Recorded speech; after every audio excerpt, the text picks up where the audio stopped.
Hi, everyone. Shira and I have switched roles today. I am doing the introductions. We went over this before, but I'm still stuck. Not really. I am actually very, very excited for our guest on the podcast today. It's Leila Farshchian, and I'm so excited because Layla and I go back literally years and years and years ago. Layla is the founder and CEO of ABA Toolbox. She is phenomenal. She's a great colleague and a friend. I've known her for almost 25 years now. I met her while she was doing her master's degree at Columbia University. I was not doing my master's degree there, but I met her while she was doing her master's degree at Columbia. And we just thought so similarly. We worked with a lot of the same clients and we became friends. And she is phenomenal and super brilliant. So welcome, Layla.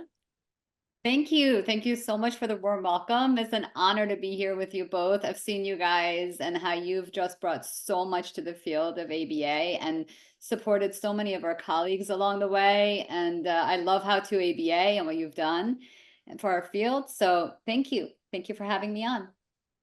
Welcome. We're happy to have you. And if you could start with, I've heard this is your first podcast, so maybe people don't know who you are. So if you could introduce yourself and give a little bit of background and how you really got to the ABA Toolbox. Sure. This is a very long story, but I'll tell it in a short kind of Okay, the abridged version. right? I'll give you the abridged version. So really the concept started off when I went into consult in public schools, right? And worked with educators and saw some of the initiatives that they had and some of the gaps and the resources that were needed. So it really did start about 25 years ago, Shayna, when you and I met just about with the curriculum and methodologies, right? And along the way, as I went through my degree with Columbia University and went through all of that, all of the research-based methodologies that could really enhance treatment started to become more and more important in all of the different educational settings I went to. So I decided in 2019 to automate it. And I would say it took about 5 years along the way. We went through a lot of great programs in terms of having schools use it, pilot it, and give us feedback, right? So we really launched, I would say, in 2023, but we have been around for some time, about 4 or 5 years, and under development and under use, which has been great. And we're an A to Z system. So one thing that's a little bit different about us is that we are fully native integrations. So when you walk in, you're in one place, one space, and you have everything you need for your practice management as well as the clinical. It helped me run my private practice and scale it up by 40% after use because it really did bring everything together under one umbrella. I have macro views and micro views, and it's just been a great process and a great project. Shira and I have seen both version 1 and version 2, and it is so awesome. So I have to say congratulations, because I know as friends, you and me have been talking about this for a long time in terms of just what you've put into this. And it's here and it's beautiful and it's functional and it is just so awesome. And people are like raving about it. So just as a friend, I want to say congratulations, Layla. Like, it's so amazing. I'm so happy for you. And Thank you. just to show how much you guys think alike. So if you guys like what Shayna does, you'll definitely like what Layla does, because in 2017, when we were thinking of the name for our company, it was almost the ABA Toolbox. So you'll see a That is lot, so much, a that's similar incredible. way of thinking in terms of like how, in terms of quality. So But, the programs and everything else, Layla and I worked together for a long time. So a lot of the programs, program descriptions and everything else, you have similar ways of that, but the data entry and everything, it's seamless. Like, it really seems flawless. You can type in a program and, things pop up and you can edit them and change it. And then you can, your data's there. It's easy. Like, it's not a lot to onboard people into your software, and it does so much more than just data collection as well, right? Right, it does. And we spend so much time making sure that we've minimized clicks, that we make the experience seamless and easy for the providers. Our biggest mission is that when you're sitting across from a child with autism, with disabilities, behavior disorders, or whatever population you're serving, that you're truly serving that individual and you're not spending time learning the system. So we've taken a lot of time and care to make sure that all of those details fall on us, right? So we're providing a toolbox for you guys out there so that you could just seamlessly enhance treatment. So when we talk about, the nuts and bolts of scheduling and billing and all of those components and data collection, it offers those, but we wanted to take it a step further and offer research-based methodologies in there, right? And that, I think, brings us to where we're headed as a field in value-based care, so that we can really enhance treatment, coordinate efforts with those that we should coordinate efforts with, which is what the webinar will be about. What does coordination of care look like? Who's involved in that? Is it the family? Is it the other clinicians involved? Is it the educators, right? All those important people who, lock hands together to support this individual with severe needs and severity, of course, all kinds of needs, right? Who are all these individuals that need to come together? So our system really brings us together, right? They bring in different people, parents, they bring in different care providers, and all of those things for data collection, for understanding of treatment. And I think that we take pride in making sure that we're headed in the right direction as our field expands, right, into the value-based model. So Layla, you let the cat out of the bag. You're doing a webinar for us. So everybody stay tuned. We're doing a webinar on Thursday, November 7th at 12 p.m. Eastern time. And it's an ethics credit. And it really came about because, Layla, Sheer and I were talking about just what does value-based care mean? And, what does this whole quote unquote coordination of care, all these buzzwords, what do they mean and how do we fulfill them? So she's going to be talking a lot more about that during the webinar. But Layla, do you want to give them a little bit of a sneak peek? Sure. And I bet a lot of us already are concerned with value-based care, and we're not even aware of how much we put into providing that, which is exciting because it's not something to be worried about or concerned about. It's just something to be really excited about, because it will, when intentionally done, even bring our treatment up to a greater level and enhance it and elevate it. So really it is about coordination of care, right? About coordination of care and also using research-based methodologies to provide that care. And so I'm going to go over all of those details with you all when we have that time together. So you mean the success of any client that we're working with is not really only dependent on the ABA that we're doing, but it's dependent on every other professional in their life, right? So it's that communication amongst different team members, if the child is going to school, their home life, their other therapies, and you've taken that into account when considering all of these programming goals and who can access their data or their information. Is that right? That's absolutely right.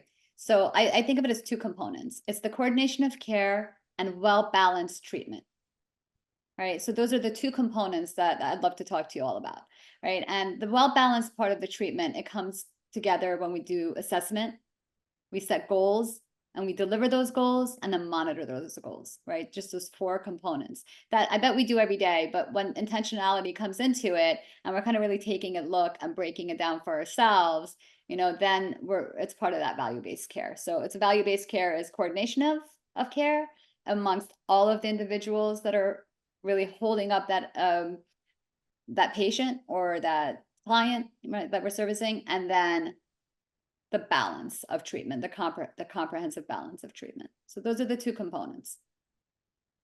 And what do you think, one of the struggles could be for a BCBA or an ABA professional who are using other online platforms, in terms of what might be a challenge or what needs might not be met that, it sounds like you thought of everything. So what were some of the challenges that you wanted to address with ABA Toolbox?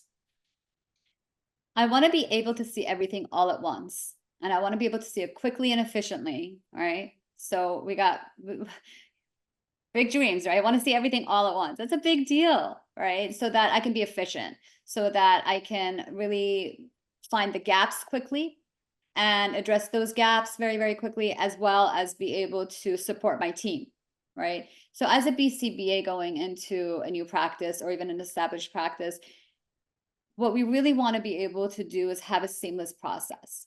Take our clinical and take our billing and our scheduling and put it all together, and then bring into play like how do we support our providers. So one thing that our system offers is Learn Units evaluation. That is a research-based automation tool we have. We have several research-based automation tools in there, and one of them is the Learn Units. So we want to see how many Learn Units are delivered per session.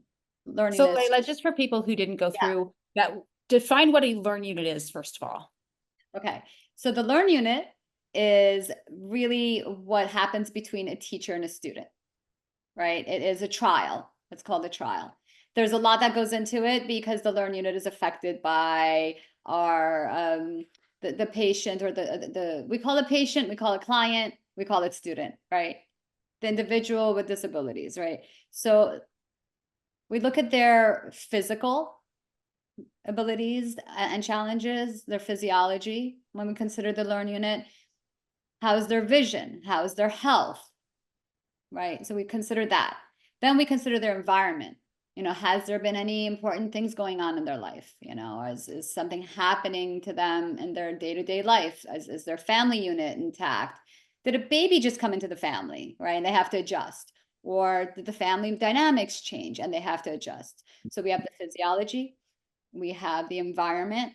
After the environment, we have just the basic session, right? What happens between a provider and that child or individual receiving the instruction. Is the provider skilled? Are they trained? Are they delivering contingently? And then it comes just to the very basic response and consequence type thing. So the Learn Unit is very complex, but it has to be analyzed well in order to be delivered well. And what we really want to see is that there's the appropriate amount of Learn Units being delivered in a session, right? And ABA Toolbox allows us to do that. So for some learners, you want to have a lot of Learn Units, and for some learners, you want to have a little bit less, but we want to be intentional. Again, it's about intentionality. When I first met you, I used to just, call it SRS, like just a trial as an SRS, stimulus response reinforcement. And that's what a trial meant to me. And, you started talking learn units. And, I was, I get this terminology. And then you start thinking about everything that goes into a trial or a learn unit. You're like, whew, that's super overwhelming.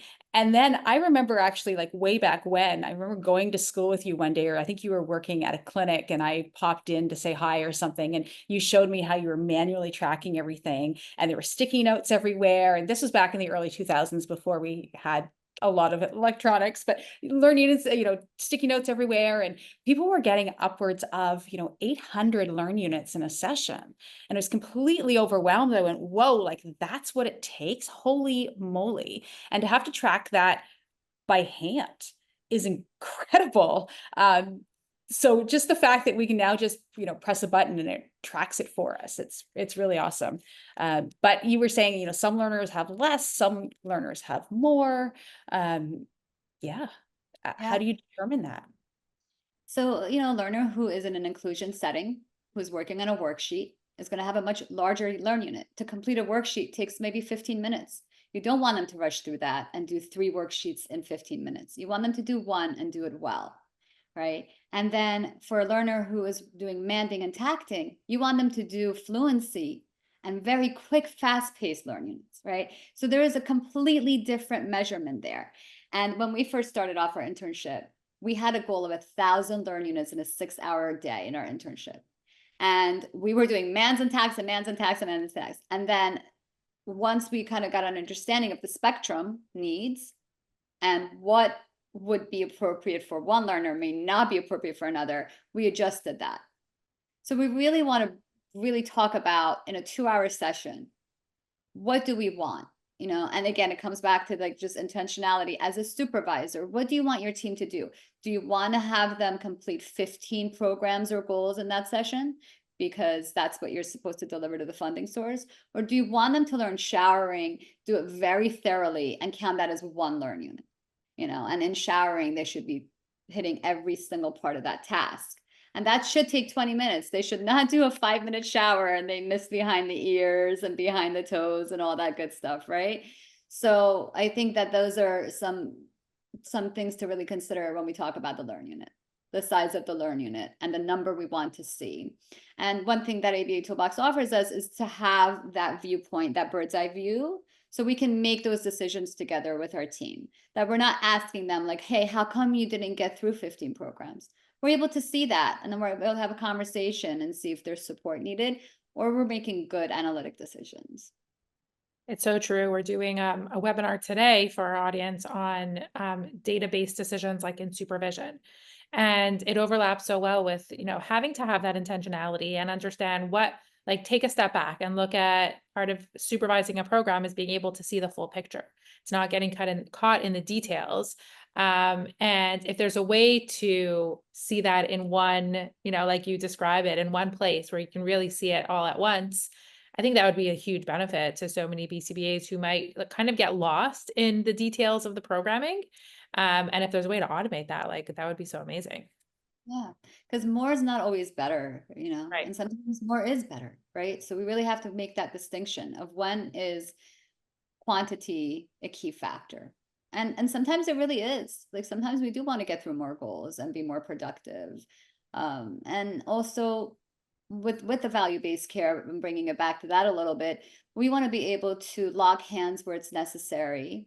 And if a speech therapist is working on a particular goal, we intentionally choose to do the same goal, or we decide, you know what, we don't want to waste a child's time. You're doing it. I'm going to do something different, a little bit varied.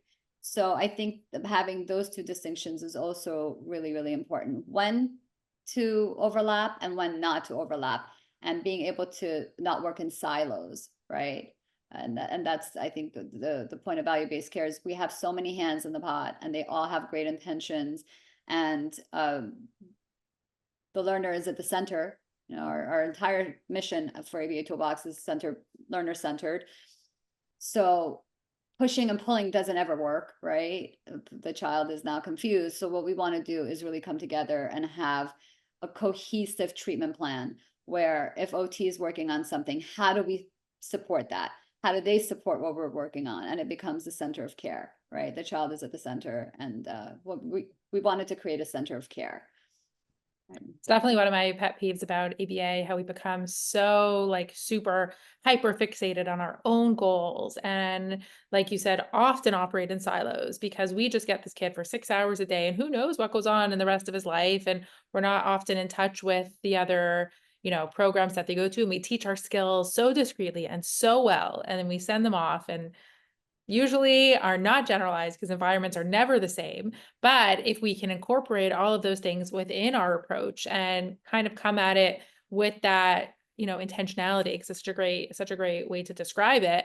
I think our learners are so much better off and we're so much better off. I love the phrase of our success is defined by our client success in their next environment. So if we aren't including all of those people in our programming, we're not really we can have the best data, but we're not really doing them a service. And so it's so important that you've really thought of that and including everybody within the process. Absolutely. And I'm going to talk about the 5 key points of the coordination of care, right? So creating that circle of care. It really is key for that child's success. I think ABA is such a powerful tool. And I think some of the reasons we really hold on to how much we can get done is because we're so reinforced by how much we actually really do get done. And, the assessments of speech and OT and PT are critical too, because we have the opportunity to practice those skills for 6 hours a day or 3 hours a day or 2 hours a day. So when we can get their expertise in the mix, it could be so much more effective for that child. It's exciting. Yeah, it's awesome. And I also think of the communication as well, right? So, so many times as an ABA therapist or a BCBA, we're going in, and if programs aren't electronic, which is fine too, paper and pencil, they're, filed away in a binder or they're filed away in a filing cabinet somewhere. And, so then, parents go to speech and they don't have the data with them because it's on a piece of paper somewhere in a filing cabinet or in a binder. Then they go to OT and they, may take some notes there. The OT may send home like handwritten note and that gets lost somewhere between, the car and, home and then school. And then anyway, with that being said, having things all in one spot and people can look at them from wherever is such an amazing thing too. And I know that, electronic data collection has been around for a while now, but the way you've created it and the way you view it, it's not from, a CEO who has no BCBA experience. You've been a therapist, you've, been a BCBA for ages now. You know what works, what doesn't work. You've tested the software in your own practice. So it's not just about, okay, well, from an analytical point of view, I'm a computer programmer, so I think that this is the way we should do things. It's like, well, no, the data say this, and, my experience tells me this. And you've really incorporated that nicely into ABA Toolbox. Thank you. And the greatest motivation for ABA Toolbox was a program I worked in. It was a public school program. The team was incredible. It was back from 2003 to 2007. In 2007, we won top 3 in the state of New Jersey. And the reason we won top 3 is because we were so collaborative. The OTs and the speech therapists and the ABA therapists met on a regular basis. They were part of the child's team. So if a behavior plan needed to include and we called it a functional exercise, like not a sensory necessarily, but a functional exercise. So if we needed like something that the OT was going to be asking us to do, we would take data on it. And we would see, is the behavior increasing or decreasing because of this like sensory diet or functional exercise or whatever we wanted to call it. So we would see a real results on graphs. All together, we would analyze it and they would tweak their treatment. We would tweak our treatment. And it was very effective. And that's what really motivated the collaboration piece of the toolbox. And that's throughout the ethics code now too, which is so great. We talk about, care for the clients and we have to give, best care. We talk about working with multiple professionals. And I'm so excited that we are doing this ethics topic in, a couple of weeks from now, because ethics can be such a boring topic. Can I say that out loud? Going through the code and everything else, but this is so relevant, not only because we need an ethics credit, but because I think people have different views of what value-based care means and what the core competencies really mean. And people get confused and people get overwhelmed because, they hear these buzzwords. And then, like you said, there's a lot of people who are doing things well in their practice, but because, they hear these buzzwords on social media, they hear these buzzwords when they go to conferences, it's like, oh my goodness, I don't know if I'm doing it properly. So, sometimes just, attending a webinar like this, you can check off the box and go, okay, gives me confidence. Absolutely. I'm doing things correctly. Or, hey, actually I could be doing this better. Or, hey, that's really great information. I hope you guys say that. Hey, that's really great information. Let's incorporate this piece into our practice as well. Yeah. And I think it's so innovative because if you think about any type of challenge a human being faces, right? Any kind of diagnosis, whether it's a physical diagnosis of cancer or a diagnosis of any kind of mental health, if all the professionals who were treating that child or individual, I say child all the time because I've been working with children so much, but any individual you work with who has needs, everyone came together, the nutritionist, right? The physician, the surgeon, and sat at a round table, all together and looked at this individual and brought them and had this center of care mentality. How much better can we do, for that patient, and how much faster and how much can we accelerate treatment and enhance it, right? So we have brilliant minds. I think we should just, really just focus on going with the trends of value-based care, together and be innovative in our field. That would be one expensive meeting, but worthwhile.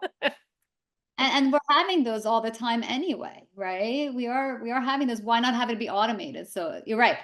It is an expensive meeting. The thing about Toolbox is that it doesn't have to be, because now you see each other and in an automated way.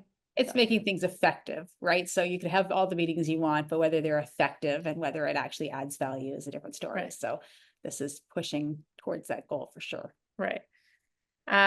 Okay. So something that we like to ask our guests, the end of a podcast is, we have a lot of BCBAs who listen, a lot of them might be newly minted. So we like to ask for some advice that you'd give, either the newly minted BCBA or even somebody who's been in the field for a long time. What is your best advice?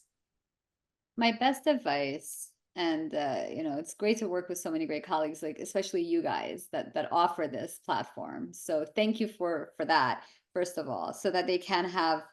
My best advice is go to you guys, right? And get more of this information that you guys always offer. You guys have great speakers on.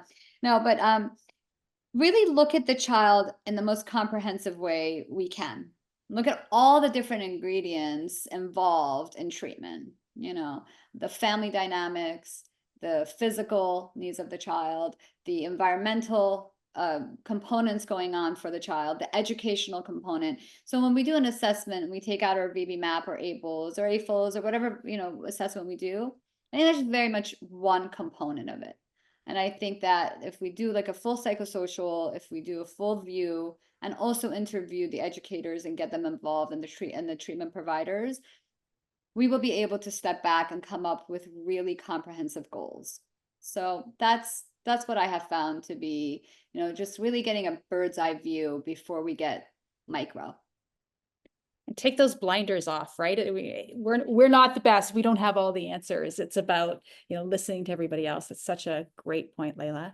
Another question we typically ask is, besides ABA Toolbox and How to ABA, are there any go-to materials you have or anything that you'd recommend?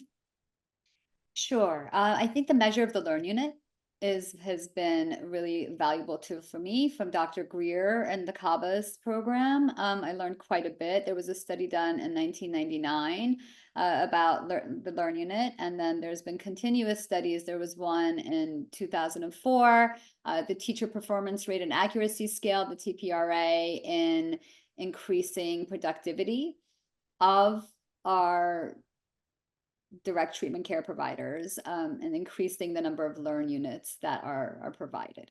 So I do love those as two studies that I would refer. Awesome. Well, thank you for being here. We're going to be in touch because we're excited for our webinar in a couple of weeks, and we hope everybody joins us. And we can't wait for is the final version of ABA Toolbox out? Yes, it came out in July. Okay, so how can people find out more about that?